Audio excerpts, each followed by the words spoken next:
Hi guys, welcome back po sa ating YouTube channel. Ngayon naman sa video natin ay share ko naman sa inyo guys kung paano tayo mag-install ng utility box na Surface type. So ito yung utility box na Surface type. So yung brand nung natin gagamitin ay TLX.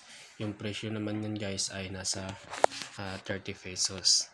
So ito yung aircon natin at dyan tayo lalagay or install yung ating utility box na Surface type. So yung natin guys, kaya gumamit tayo ng Surface type na utility box dahil naka-finish na yung wall. At para hindi masira, so gagamit lang tayo dito ng PC molding.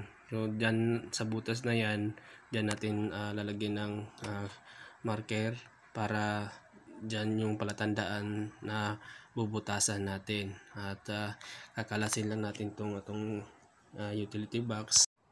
Ititrace lang natin yan sa wall para lalagyan natin ng mga palatandaan sa gilid para hindi magbago yung butas pagka ginamitan na natin ng barena.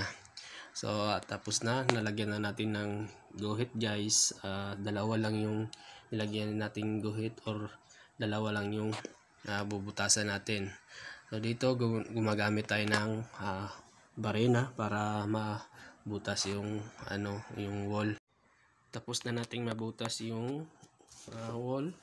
Ngayon ay maglalagay naman tayo ng dalawang tokes dyan. So itong tokes na yan guys ay kasama na yan dun sa binili nating utility box na Surface type.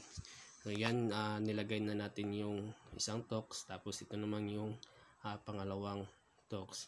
So ngayon guys ay ilagay na natin or i-fix na natin yung ating utility box.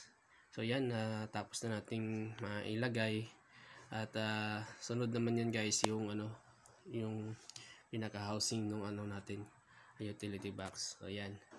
So yan guys, ganyan lang kung paano tayo mag-install or maglagay ng Surface type na utility box.